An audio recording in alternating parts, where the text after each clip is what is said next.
Listen, I have to tell you something about humans, and you are not going to believe me. Not at first, anyway. But I was there. I saw it happen.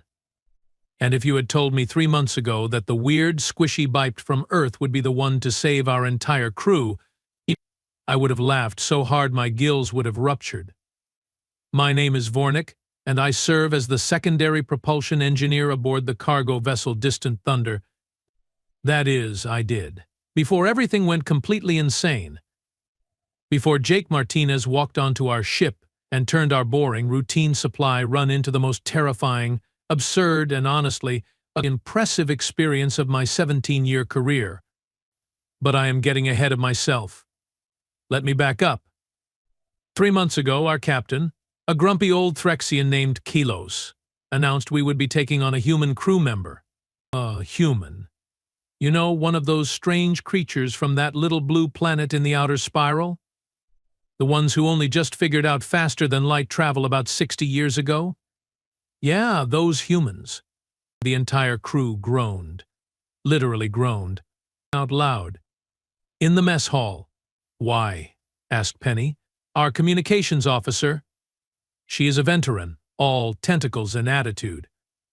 Why would we possibly need a human on this ship? Kelos clicked his mandibles together in that annoying way he does when he is pretending to be patient. Because Penny, the Galactic Transport Union, has a new diversity initiative. Every ship over a certain size needs at least one member from a developing species. Regulations. Also, humans are cheap labor. Cheap labor, I muttered to Riff, the weapons specialist sitting next to me. Great. So we are babysitting some primitive who probably thinks warp cores run on magic. Riff snorted, his scales rippling with amusement. How long do you think before he touches something he should not touch and we all get vented into space? 2 days, I said. 3, maximum. We were idiots. Jake Martinez arrived the next morning, and right away I knew he was going to be a problem. Not because he seemed dangerous or incompetent. No, the opposite, actually. He seemed too calm, too comfortable, like he had been doing this for years instead of being a complete newbie to interstellar shipping. He stood in the cargo bay, one duffel bag slung over his shoulder, looking around with these bright, curious eyes. He was tall for a human, maybe 6 feet. Dark hair, brown skin, and this weird, crooked smile that made him look like he was constantly thinking of some private joke. Hey, he said, waving at us. Just hey. Like we were meeting at some casual Earth cafe instead of a massive cargo ship about to launch into the void. I am Jake. Looking forward to working with you all. Kelos did the introductions, pointing at each of us with one of his 4 arms. That is Vornik, propulsion. Penny, communications. Riff, weapons and security. Talus, our pilot. Bex, medical officer. And Grix handles cargo management. Jake nodded at each of us, still smiling. Cool. So, where do I bunk? Deck 3, Section 7, Kelos said, already sounding tired.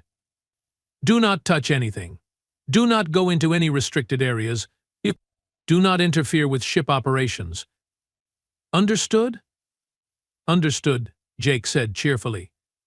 He did not understand. Within the first week, Jake had managed to get into 3 different restricted areas, reprogram one of our maintenance drones to play Earth music, which was frankly weird, and somehow win a card game against Grix, who had been playing galactic poker for 30 years. How did you do that? Grix demanded, staring at the pile of credits Jake had won. How did you possibly know I was bluffing? Jake shrugged, collecting his winnings. Your left eye stalk twitches when you lie. Also, you were humming. People who hum are usually nervous. Grix stared at him. We all stared at him. That is actually correct, Grix admitted slowly. Penny leaned over to me. Is he some kind of genius or just lucky? I do not know, I whispered back, but I do not like it. The thing about Jake was that he was everywhere. You could not go 10 minutes without running into him, poking his nose into something, asking questions, offering suggestions. And the worst part? His suggestions were usually good. When our water recycler started making a grinding noise, Jake wandered into engineering, listened for about 30 seconds, and said, "Sounds like your bearing assembly is loose. You probably need to tighten the compression valve." I wanted to tell him he was wrong, but I checked anyway. The compression valve was loose. I tightened it. The grinding stopped. "Lucky guess," I muttered. Jake just grinned. When our food synthesizer started producing meals that tasted like battery acid, which, trust me, is worse than it sounds, Jake spent an afternoon tinkering with it. None of us thought he could fix it. The thing had been malfunctioning for months. But 6 hours later, he emerged from the galley covered in grease and announced, "Try it now." The food tasted normal again. Actually, better than normal. "How did you?" Beck started. "YouTube tutorials," Jake said, like that explained anything. "And a lot of trial and error." "What is YouTube?" Bex asked. "A place where humans teach each other how to do things," Jake said. "Fixing stuff? Cooking, building rockets, you name it? Your entire species learns critical skills from random videos made by other members of your species?" Riff asked, sounding horrified. "Yep, that is insane." "That is humanity," Jake said with a shrug. By week 3, I had to admit, grudgingly, that Jake was actually useful. Annoying, yes. Overly curious, absolutely. But useful. He worked hard, never complained, and had this weird ability to fix things that had been broken for months. Kalos even started giving him real assignments instead of just busy work. "Jake, check the cargo seals on Deck 5. Jake, run a diagnostic on the secondary coolant system. Jake, stop teaching Penny Earth curse words." That last one did not work, by the way. Penny learned them all. Everything was going fine. Boring even. We picked up cargo at Station Helix 9, dropped it off at the mining colony on Vortex 3, picked up more cargo, hauled it halfway across the sector. Standard stuff. Nothing exciting. And then, on day 74 of our voyage, everything went wrong. It started with the lights. They flickered, just for a second. Then came back on. Vornik Kilos called over the comm. "What was that?" I checked my console, frowning. "Not sure, Captain. It could be a power fluctuation. I will run a diagnostic." The diagnostic came back clean. No problems. Everything looked normal. 5 minutes later, the lights flickered again. This time, they stayed off for 3 full seconds before coming back. "Vornik." Kelos sounded annoyed now. "Still checking," I said, my fingers flying over the controls. But the system was not showing me anything. No errors, no warnings, nothing. Then the alarms started. Every single alarm on the ship went off at once. Hull breach warnings, fire warnings, pressure loss warnings, reactor warnings, everything. My console lit up like a festival display. "What is happening?" Kelos roared. "I do not know," I shouted back, trying to shut off the alarms. But they would not stop. Every time I silenced one, 2 more would start screaming. Penny burst into engineering, her tentacles waving frantically. The communications array just fried itself. "We have no external comms. No way to contact anyone. Reactor temperature is climbing." Bex reported over the comm, panic clear in her voice. "It is at 115% and rising. Shut it down." Kelos ordered. "I am trying," I yelled, slamming commands into the console. But the reactor was not responding. None of my controls were responding. That is when Jake walked in. He looked calm. Completely, infuriatingly calm. While the rest of us were running around like our heads were on fire, he just stood there, hands in his pockets, looking at my console. "What do you want?" I snapped. "We are kind of busy here." "Yeah, I can see that," Jake said. "Mind if I take a look?" "Take a look? We are in the middle of a crisis. The reactor is going to melt down in about 10 minutes, and you want to take a look?" "Yes," Jake said simply. I wanted to throw him out of engineering. I really did. But something in his eyes stopped me. He did not look scared. He looked focused, like he knew something I did not. Fine, I stepped aside. But if you make it worse, I am throwing you into the reactor myself. Jake slid into my seat and started typing. Fast. Faster than I had ever seen anyone type. His fingers were a blur across the console. "What are you doing?" I demanded. "Your ship has been infected," Jake said, not looking up. "Some kind of malware. Probably picked it up at one of the stations. It is trying to overload your systems and cause a catastrophic failure." Malware? What is malware? A virus. A digital parasite. It gets into your system and wrecks everything. Jake kept typing. "We had these all the time on Earth. Before we left the planet, I mean. I used to work in cybersecurity. This is actually pretty similar to some of the nasty stuff I dealt with." "You dealt with this on Earth?" I stared at him. "Your planet had problems with evil computer programs?" "Oh yeah, all the time. Hackers, scammers, hostile governments, angry teenagers. Everyone was trying to break into everyone else's systems." Jake paused, studying the screen. "There. And you." "Found what?" "The virus. It is hiding in your navigation subroutines, sending false commands to all your other systems." His fingers flew over the controls again. "I am going to isolate it, cut off its access to the main systems, and then purge it completely." "Can you do that?" I asked, hope rising in my chest. "Probably," Jake said. "Maybe. 70% chance?" 70%? "Better than 0%, Jake said, and hit a final key. The alarms stopped. All of them. At once. The sudden silence was deafening. My console blinked, then cleared, then displayed normal readings. The reactor temperature started dropping back to safe levels. The light stabilized. Everything just worked again. "Did you?" I started.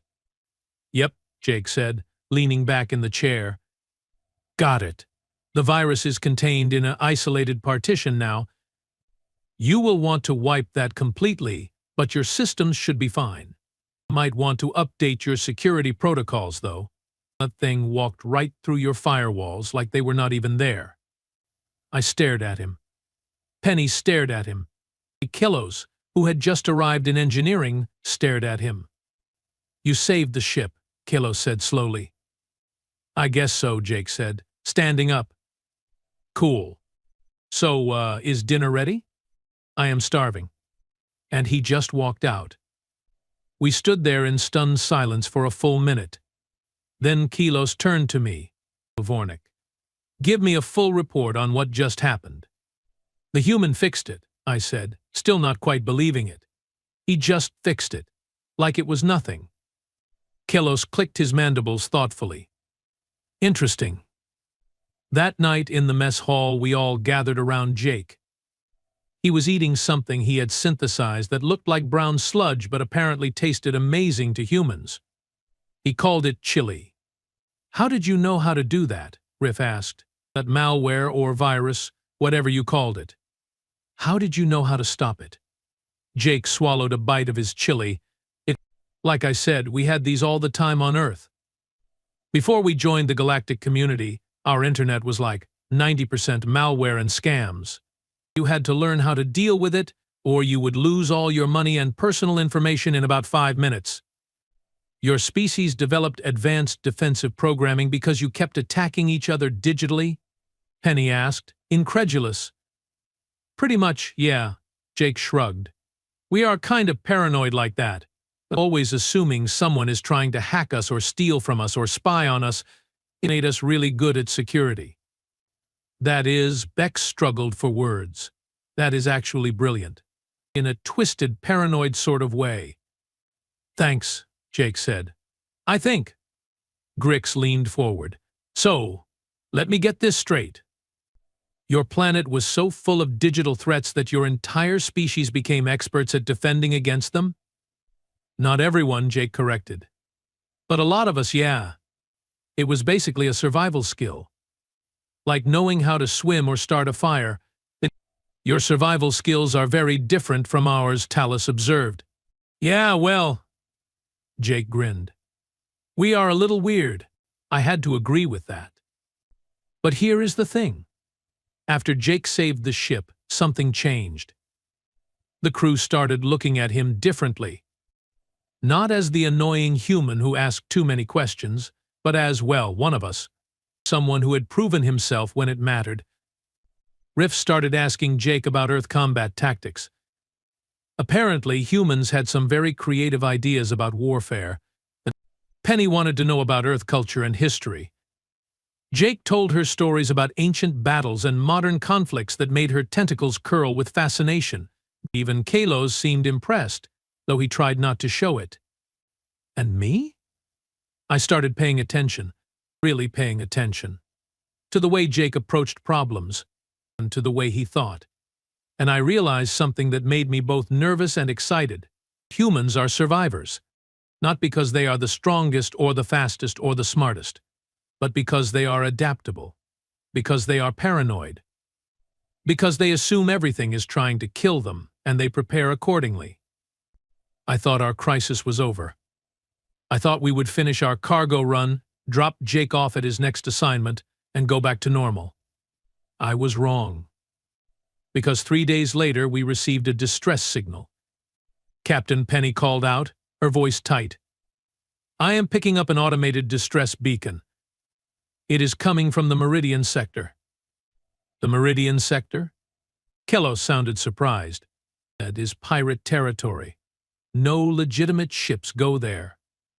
This one did, apparently. Penny brought up the signal on the main screen. It is a research vessel, the Starlight Explorer, registered out of the Andovar Federation. According to their beacon, they were boarded by pirates 4 hours ago. Life signs are still showing, but they are fading fast. How many life signs? Kelos asked. 23. The bridge went quiet. We all knew what Kelos was going to say next, and none of us liked it. We are not equipped for a rescue operation, Kelos said finally, especially not against pirates. We are a cargo hauler, not a military vessel. We should report this to the nearest patrol and continue on our route. Captain, Jake said quietly. He had been standing near the back of the bridge, watching. Those people will be dead before any patrol can get there. You know that. Probably, Kelos agreed. But if we go in there, we will likely die too. I am not going to risk this entire crew for strangers. Understood, Jake said. Then he smiled. That crooked smile that I had learned meant he was about to do something either brilliant or insane. So, hypothetically, if someone had a plan to rescue those people without getting anyone killed, would you consider it? Kelos turned to look at Jake. So did everyone else on the bridge. You have a plan? Kelos asked skeptically. Maybe, Jake said. Depends. Riff, what kind of weapons do we have on this ship? 4 defensive plasma cannons, Riff said slowly. And a couple of point defense lasers for taking out debris. Nothing meant for actual combat. What about in the cargo bay? What are we carrying right now? Grix checked his manifest. Mining equipment, mostly. Explosives, drilling tools, heavy machinery. Jake's smile got wider. Explosives. Perfect. Okay, here is what I am thinking. And he laid out the most insane, ridiculous, absolutely human plan I had ever heard. It involved explosives, a fake distress signal, some very creative use of our cargo containers, and what Jake called psychological warfare. That will never work, I said when he finished. Why not? Jake asked. Because it is insane. Yeah, but is it crazy enough to work? I looked at Kelos. Kelos looked at me. Then at Riff. Then at Jake. If we do this, Kelos said slowly, and it goes wrong, we all die. True, Jake agreed. But if we do nothing, those 23 people definitely die. Also true. Kelos was quiet for a long moment. Then he clicked his mandibles in what might have been laughter or resignation. I could not tell. All right, Kilos said. We will try it. But Jake, if we survive this, you are getting a raise. And if we do not survive? Jake asked. Then it will not matter. Fair point, Jake said. And that is how a human convinced an entire ship of experienced spacers to attempt a rescue mission against a pirate crew using nothing but mining explosives, creative thinking, and what Jake assured us was a perfectly normal human survival strategy. Spoiler alert, it was not normal. Nothing about what happened next was normal. But I am getting ahead of myself again. Let me tell you about the rescue operation, and about what happened when we realized that humans, when properly motivated, are absolutely terrifying. So here is the thing about Jake's plan. It sounded completely insane when he explained it on the bridge. And as we got closer to the Starlight Explorer, drifting dead in space with a pirate cruiser latched onto its hull like a parasite, it still sounded insane. But Jake seemed confident, which honestly made me more nervous. All right, Jake said, standing in the cargo bay with the rest of us gathered around. He had pulled up a holographic display of the pirate ship and the research vessel. Here is what we know. The pirates are using a Marauder-class cruiser, lightly armed, designed for hit-and-run attacks. They have probably moved most of their crew onto the Starlight Explorer to strip it for valuables and take prisoners. How many pirates are we talking about? Riff asked, checking his plasma rifle. Based on the size of that cruiser? Maybe 30 to 40 total. But probably only 10 to 15 still on their ship. The rest are on the research vessel. Jake zoomed in on the connection point between the two ships. They docked here, using a boarding tube, standard pirate procedure, which means we can cut them off if we are smart about it. Cut them off how? Kilos asked. Jake grinned. That terrifying human grin, but with explosives and misdirection. Here is what we are going to do. Talus, you are going to bring us in from the opposite side of the research vessel. Make it look like we are another cargo ship that just happened to wander into the area. Pirates see us, they think easy target. Potential second score. They will attack us immediately, Talus said, his voice skeptical. Exactly, Jake said. But we are going to send out a distress call first. A real panicked one. Penny, that is your job. Make it sound like we are a helpless cargo ship that just stumbled into a bad situation and we are terrified. Penny's tentacles waved with amusement. I can do terrified. What then? Then, while they are focused on us, Grix is going to launch 3 cargo containers toward the pirate cruiser. But these are not going to be normal containers. We are going to pack them full of mining explosives set on remote detonators. Make them look like we jettisoned cargo in a panic. The pirates will tractor them in, Grix said slowly, understanding dawning. They will think we are dumping valuable cargo to make a run for it. Exactly.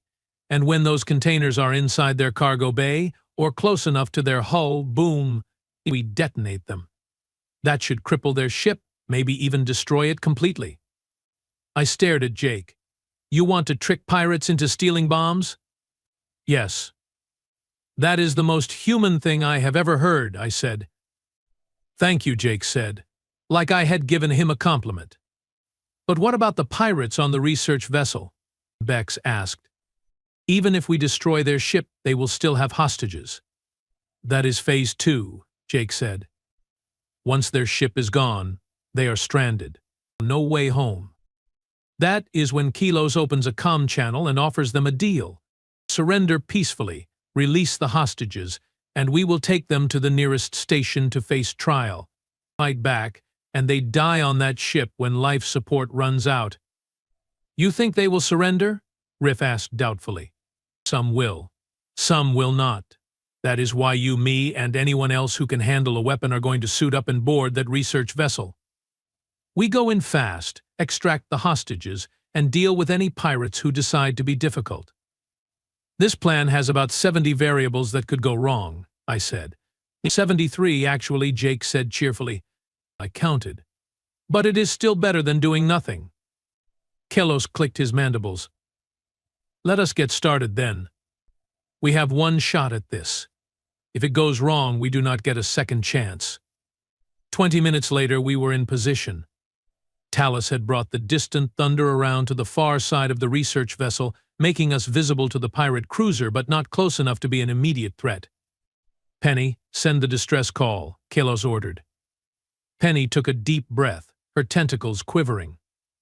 Then she opened a channel and absolutely nailed it. This is the cargo vessel Distant Thunder. We have stumbled into a hostile situation. We are not armed. Repeat, we are not armed. We are attempting to retreat. Please do not fire on us. We are jettisoning non-essential cargo to increase speed. Please, we do not want any trouble.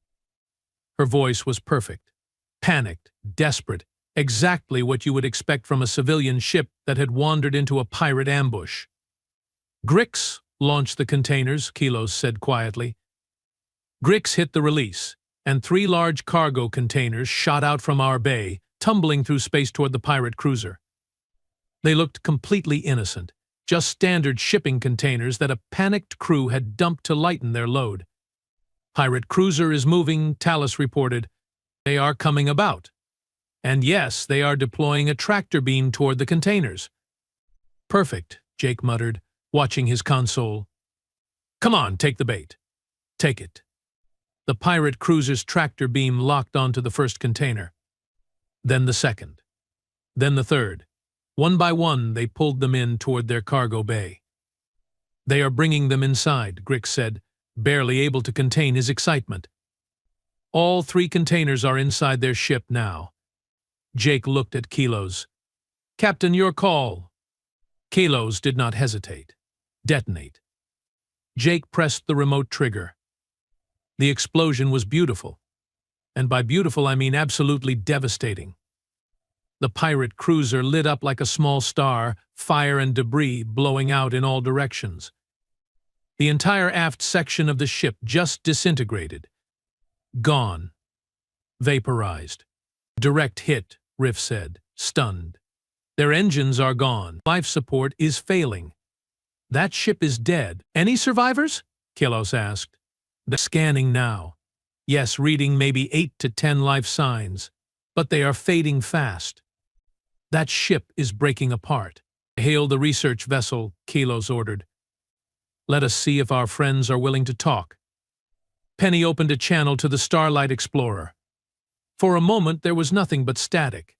Then a voice crackled through. Angry, desperate. Desperate. What did you do? What did you do to our ship? Your ship is destroyed, Kelos said calmly. You are stranded on that research vessel with limited supplies and no way home. You have 2 options. Option 1, you surrender immediately, release all hostages, and we transport you to the nearest station to face trial. Option 2, you refuse. And we leave you there to suffocate when your oxygen runs out in about 6 hours. Choose now. Silence. Then you are bluffing. You would not leave us here to die. Jake leaned over and whispered something to Kelos. Kelos' eyes widened slightly, then he nodded. You are correct, Kelos said. We would not leave you to die. Instead, we will blow the research vessel apart with you inside it. We have plenty of explosives left. Your choice. Surrender or die. You have 60 seconds to decide. More silence. I could almost hear the pirates arguing amongst themselves, weighing their options, realizing they had none. 50 seconds, Kelos said. We want guarantees. The pirate voice shouted. How do we know you will not just kill us anyway? You do not, Kelos said flatly. But you know for certain that if you refuse, you die. At least this way you have a chance. 30 seconds. I held my breath. We all did. This was the moment. Either the pirates surrendered, or things were about to get very violent. 10 seconds, Kelos said. Fine, the pirate voice screamed. Fine, we surrender. Do not shoot. We are releasing the hostages now. Just do not blow us up. Jake smiled. Told you it would work. Riff becks Jake with me, Kilos ordered. We are boarding that ship. Vornik, you have the bridge. If anything goes wrong, you get us out of here. Understood? Understood, I said, though I really hoped it would not come to that. The boarding team suited up in EVA gear and magnetic boots. Riff carried his plasma rifle. Bex had a medical kit and a small sidearm. Jake had a plasma pistol that looked almost comically large in his hands. Do you even know how to use that? I asked. Point and shoot, right? Jake said. How hard can it be? Humans, I muttered. They launched from our airlock, using maneuvering thrusters to cross the gap between our ship and the research vessel. It took them 3 minutes to reach the hull and find an access hatch. Another 2 minutes to cut through and get inside. We are in, Kalos reported over the comm. Moving to the main deck now.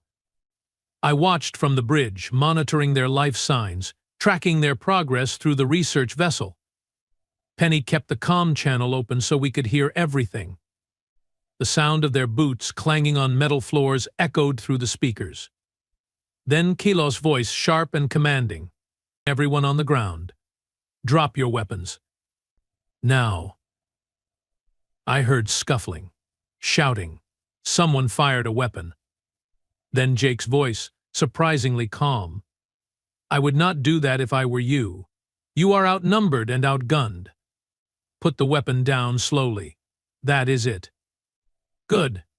Now kick it away. More sounds, more movement. Then Kilos again. Bex, check on the hostages. Riff, secure the prisoners. Jake, sweep the rest of the ship. Make sure there are no surprises. On it, Jake said. For the next 10 minutes, I listened to them clear the research vessel room by room. They found 12 pirates total, all of whom surrendered without much fight. The hostages, all 23 of them, were shaken but alive. Bex started treating the injured while Riff tied up the pirates. Vornik, Kilos called. Bring the ship in closer. We are going to need to transfer the hostages and prisoners. Understood, I said, signaling Talus. We moved the distant Thunder into position, extending our docking tube to connect with the research vessel's airlock. It took another hour to get everyone transferred. The hostages came first, stumbling onto our ship, exhausted and traumatized, but grateful to be alive. The pirates came next, hands bound, herded into our cargo bay where Riff could keep an eye on them. And then Jake came back aboard, pulling off his helmet and grinning like he had just won a game instead of participating in a dangerous rescue operation. That was awesome, he said. Awesome? I stared at him. We could have died, but we did not. And we saved 23 people. I call that a win. Kilos emerged from the docking tube last, looking tired but satisfied. Secure the prisoners. Set a course for Station Vertex. We will hand them over to the authorities there. What about the research vessel? Talus asked. Leave it. Someone will salvage it eventually. Right now, our priority is getting these people to safety. The trip to Station Vertex took 3 days. 3 very long days. The hostages were grateful, constantly thanking us, especially Jake. Apparently, word had spread that the human had come up with the plan that saved them. The pirates, locked in the cargo bay, were less appreciative. But they were alive, which was more than they deserved. On the second day, I found Jake in the mess hall, eating another bowl of his weird chili and staring out the viewport at the stars. Can I ask you something? I said, sitting down across from him. Sure, Jake said. Why did you convince us to go after those people? You barely know them. You could have died. We all could have died. Why risk it? Jake was quiet for a moment, thinking. Then he shrugged. Because it was the right thing to do. Because those people needed help and we could help them. Is not that reason enough? Most species would say no, I said. Most would prioritize their own survival over strangers.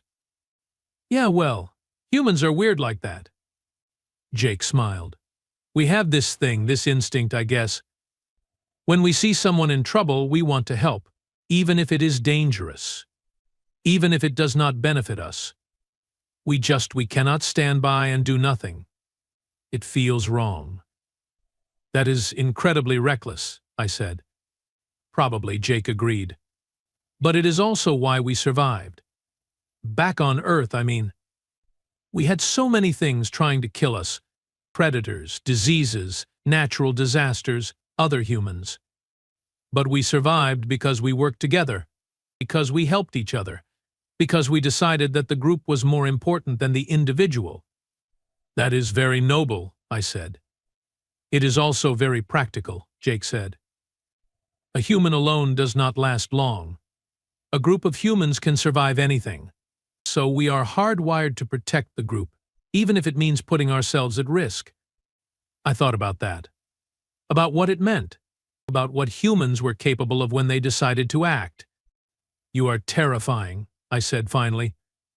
You know that, right? Your entire species is terrifying.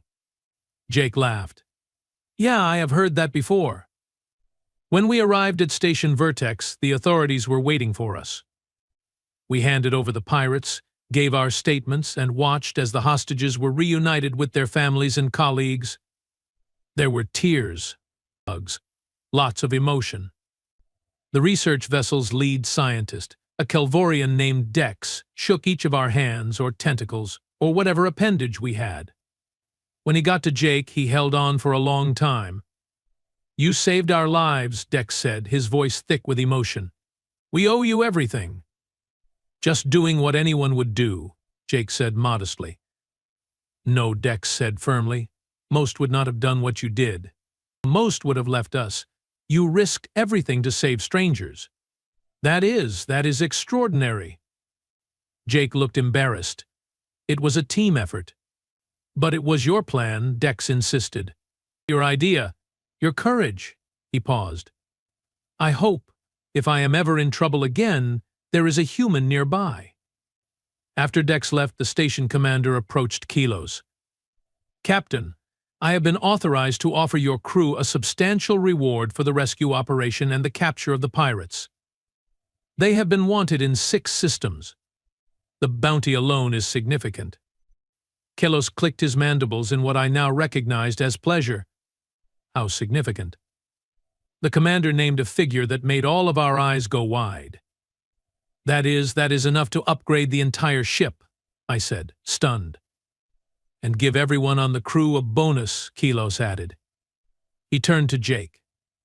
Especially you. That plan of yours saved lives and made us rich. I think you have earned a promotion. A promotion?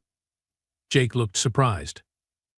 You are now our chief security consultant, Kilos said, with a pay increase to match. Congratulations. Jake blinked. Thanks, I think. Do not thank me, Kilos said. You earned it. We spent 2 days at Station Vertex, getting repairs, restocking supplies, and celebrating our success. The crew threw a party in the mess hall. Even Grix, who never celebrated anything, was in a good mood. To Jake. Riff shouted, raising his glass. The human who tricked pirates into stealing bombs. To Jake.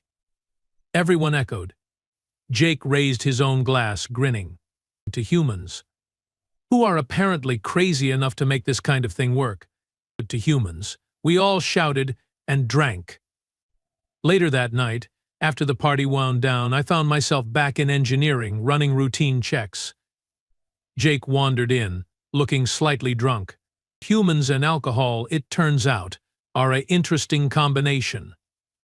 Hey, Vornik, Jake said, leaning against the wall. Can I tell you a secret? Sure, I said. I was terrified, Jake admitted. During the rescue, I mean. The whole time. I thought we were all going to die. But you seemed so calm, I said. That is the thing about humans, Jake said. We are really good at pretending we are not scared. We fake confidence until we actually start believing it ourselves. It is a survival mechanism. So the entire plan, you were not sure it would work? Oh, I was pretty sure it would fail spectacularly, Jake said. but it was still better than doing nothing. And somehow it worked, which is, honestly, just as surprising to me as it is to you." I laughed. I could not help it. "You are insane." "Yeah," Jake agreed, "but I am alive, and so are 23 other people. So I will take it." We stood there in comfortable silence for a while, watching the stars drift by through the viewport. "Vornik," Jake said finally, "thanks for giving me a chance. I know you did not want a human on the ship at first. None of you did. But you gave me a chance anyway, and that means a lot." "You proved yourself," I said, "multiple times. You are a good crew member, Jake. Strange, yes. Reckless, absolutely. But good. Coming from you, that is high praise," Jake said, smiling. The next morning we departed Station Vertex and resumed our cargo route. But something had changed. The crew looked at Jake differently now, treated him differently. He was not the weird human anymore. He was Jake. One of us. Someone who had proven beyond any doubt that he belonged. And me? I learned something important. Something that I think the entire galaxy needs to understand. Humans are not like the rest of us. They think differently. They approach problems differently. They have this bizarre combination of creativity, paranoia, adaptability, and sheer stubborn determination that makes them capable of things that seem impossible to everyone else. They will trick pirates into stealing bombs. They will reprogram your ship's systems to stop a virus. They will fix things that have been broken for months. They will risk their lives to save strangers. They are reckless and brilliant and terrifying and wonderful all at the same time. And if you are smart, if you are very smart, you want a human on your side when things go wrong. Because they are survivors. They are innovators. They are fighters. They are humanity. 3 months ago, I thought having a human on our ship was going to be a disaster. I thought Jake would be useless, annoying, probably dangerous. I was right about annoying, but wrong about everything else. Jake was not useless. He was essential. He was not dangerous. He was the reason we all survived. And when our cargo run finally ended, when Kilos asked Jake if he wanted to sign on for another tour, Jake did not even hesitate. "Absolutely," Jake said. "This has been the most fun I have had in years." Fun. He called nearly dying multiple times fun. Humans. Humans. But you know what? I would not have it any other way. Because life with Jake on board is never boring, never predictable, and never, ever dull. So if you ever meet a human, remember this. Do not underestimate them. Do not dismiss them. And for the love of the stars, do not make them angry. Because humans, when properly motivated, can do absolutely anything. They can survive anything. They can overcome anything. They are, in a word, incredible. And I am proud to call one of them my friend.